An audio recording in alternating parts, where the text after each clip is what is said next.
Well,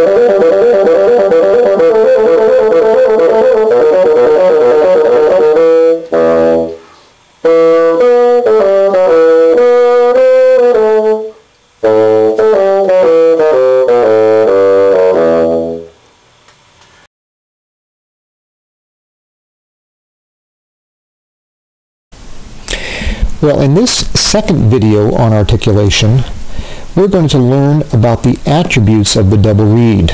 You might recall in the first video we learned a little bit about the components of the body and those 5 ways in which different components could participate in articulation. In this one we're going to use about 3 of those components and study the unique way in which the double reed responds to those different body parts, making their articulations on the reed. So you can see, you learn that the double reed articulates in a way different from the single reed. And this is something that's often astonished me, is that many double reed players do not understand the way their reed works.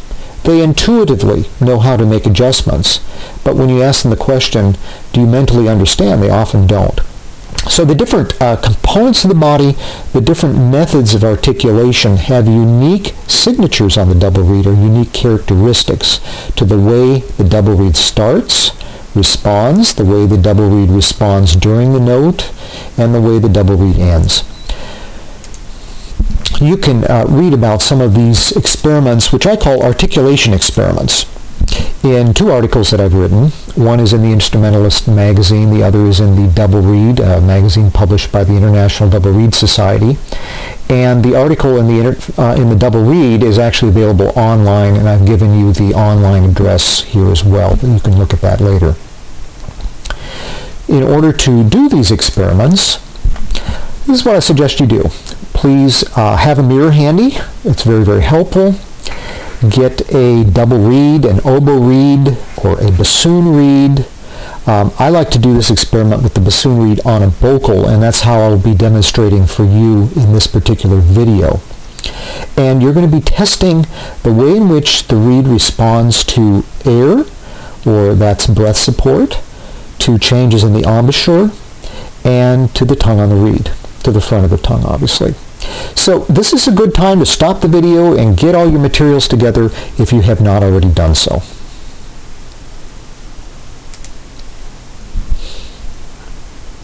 First, we're going to articulate with the air. So stop the video here and test on your double reed to find out what happens. So the way this works is without changing your embouchure at all, without placing your tongue on the reed at all, you're going to start with just a little bit of air, crescendo or increase the amount of air you're blowing, not again, don't change the embouchure, and then decrease the amount of air. And we want to see what the result is.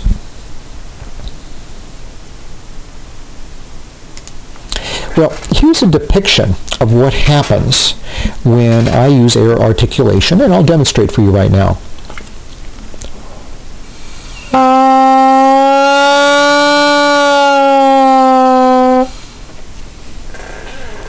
When I increased the amount of air, obviously it got louder, but you'll notice that the pitch went up.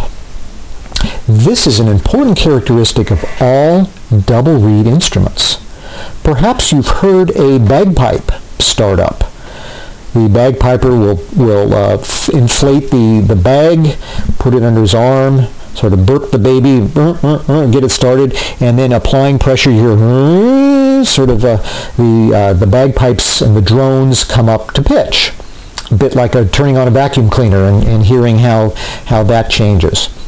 And then at the end, when the bagpiper is stopping, if the bagpiper just lets the bag just naturally just sort of deflate, then you'll hear the bagpipe, drop in pitch.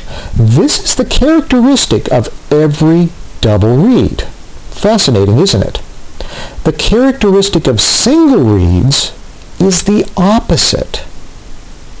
A single reed instrument, as more air is applied to it, will actually drop in pitch. The double reed will go up in pitch. So it's really interesting to note those differences.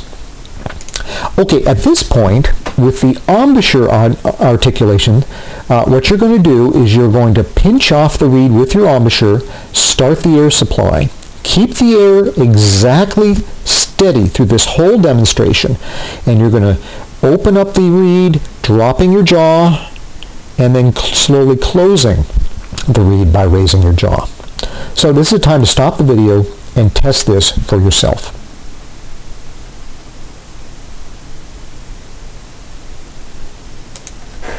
Well, here's a depiction of what happens when I use the bassoon reed on the bocal, stopping the reed, first off, pinching off the reed with my embouchure, and then relaxing my embouchure, and then again at the end, pinching the reed.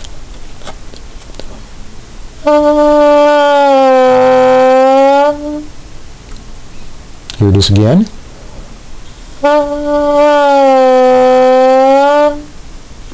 And I'm keeping the air supply constant through that. What you'll notice is that when the jaw is dropped, the pitch drops, and when pressure by the jaw is applied, the pitch goes up, or when the embouchure is tightened, either way. Okay, now for the third test, what you're going to do is keep the embouchure constant, keep the air constant, and this is good, this is where the mirror is helpful to see if your embouchure is moving. And place the tongue on the reed, start your air supply, remove the tongue, and then place it back on the reed. And do this several times. See if there's any change in pitch. Well, here's a characterization or a symbolization of what happens when my tongue comes off the reed and then is placed on the reed again.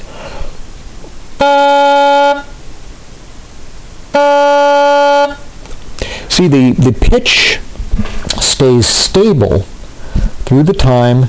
The tongue is released, we have pitch, and then the tongue is put back on the reed. This whole time I've got air supply or air pressure behind the tongue. So my air is actually started here, my embouchure is already in place, my tongue is on the reed and just releases here, and then my tongue goes back on the reed. Still the embouchure is the same and the air is the same. If you found that there were changes at the beginning or the end of your pitch, that's because some variable is changing. Perhaps you're changing your embouchure. Perhaps you're changing the air pressure in the reed. So that would be a reason why there was a change in the pitch. Hopefully you achieve that.